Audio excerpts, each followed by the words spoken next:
Hey, I'm Jesse. Let's have a devotion. This is our final devotion for the book of Isaiah. Man, I'm really proud of you.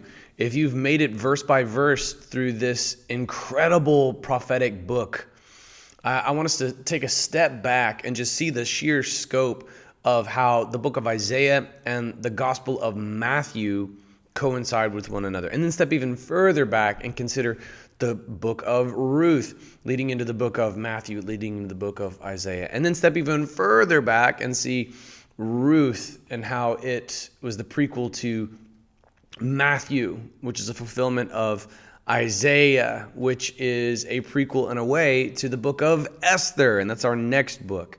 In the book of Isaiah, we've seen the Medo-Persian kingdom established. King Cyrus, God's anointed, as he's called, actually, is established, and this is for the sake of delivering the Hebrew people from their would-be persecutors. That kingdom, a few generations later, is going to come back and set the context for the book of Esther.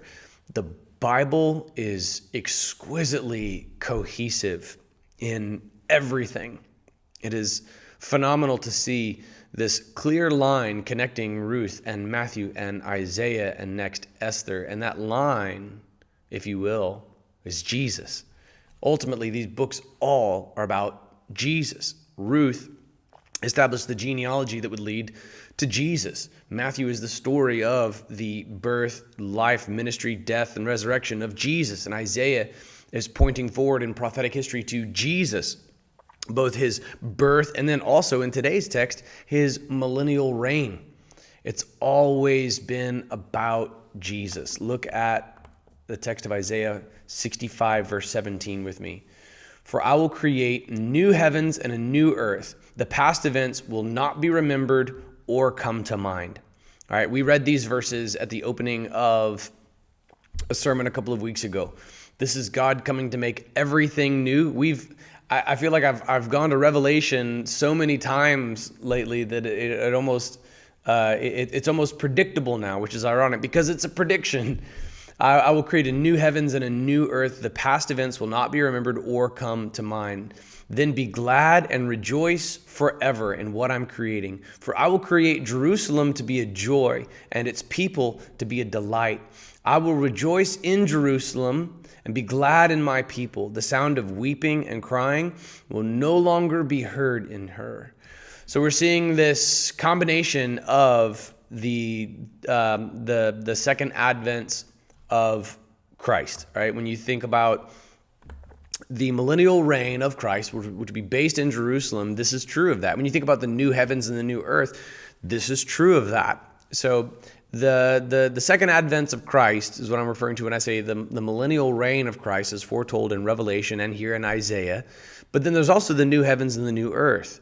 We don't have a clear chronology for the reign of Christ in Jerusalem and then the creation of everything new, a new heavens and new earth, until we get the book of Revelation. In Revelation, we see that there is this millennial reign of Christ, and we're going to look at some details in the coming verses as to how things will change while Christ is reigning on the earth. Some of the effects of original sin on creation, the groanings that Paul describes in Romans 8 will be lifted. They will abate for a time. It'll lead to a population boom, but that population will become a massive crowd that actually rebels against Jesus. So this is the nature of the human condition. We want leaders who take care of us. We will sometimes deify political leaders, but there's a time coming when Jesus, the one true actual deity who has ever sat in political office on the earth, when he will be there, we will rebel against him. All right, watch this tendency of us. Watch this tendency. Like if somebody shows up on the political scene, we don't know him well, all right, we will lift him up, put him on a pedestal, and then find out some sin in his past, and then just like discard him like gutter trash and be utterly crushed because this guy whom we idolize turned out to have sin in his life just like we do. But then when you have Christ on the throne, this is another effect of sin nature, we rebel against him. That's what will happen. He will be the only perfect ruler ever. Population will grow. Even Even the effects of his reign on animal life will be seen. Right? That fear that animals have of mankind will abate. Like life will be so exquisitely amazing, but then we'll rebel against him. We want rulers whom we don't want to believe are corrupt, and then we will despise the one ruler whom we all know is incorrupt, right? Incorruptible, in fact. So here are some of the effects of the millennial reign of Christ. In her, a nursing infant will no longer live only a few days. This one hits close to home. The idea that because of Christ's reign in Jerusalem, miscarriages will decrease. Why? Because miscarriage is a symptom of the sin-stained world. Cancer, miscarriage, everything that goes wrong in creation, all of these things will abate because Christ will be on the throne in Jerusalem. Or an old man will not live out, or an old man will not live out his days. Indeed, the one who dies at 100 years old will be mourned as a young man. The lifespans of the people living in Jerusalem during the millennial reign of Christ will increase. And the one who misses 100 years will be considered cursed. Wow, like that guy died in the double digits of ages. Clearly, he was cursed. That's going to be the effect of Christ's reign in Jerusalem. People will build houses and live in them. They will plant vineyards and eat their fruit. They will not build and others live in them. They will not plant and others eat. For my people's lives will be like the lifetime of a tree. My chosen ones will fully enjoy the work of their hands. They will not labor without success or bear children destined for disaster, for they will be a people blessed by the Lord along with their descendants. Even before they call, I will answer. While they are still speaking, I will hear. The wolf and the lamb will feed together. The lion will eat straw like cattle. Wow, lions will become vegetarians. That's good for the cattle. It's probably good for humans too, I guess. I don't know. The serpent's food will be dust. Do you remember this? This goes all the way back to Genesis. All right, God's curse upon this serpentine figure who ontologically represents Satan. They will not do what is evil or destroy on my entire holy mountain, says the Lord. So this is the effect. This is like the collateral. This is the collateral effect of Christ being on the throne. And you can see here, economic justice is one of the symptoms of Christ's reign. Look at that. I mean, it seems simple because it is. It's just that it's idyllic because the effects of sin just get in the way. That people will build houses and live in them. They will plant vineyards and eat their fruit. That sounds perfectly fair. Well, what happens when inevitably the state grows? Okay, this is what happens. It's a symptom of original sin. We want to be governed by someone who will just take care of us. What happens then? Freedom erodes.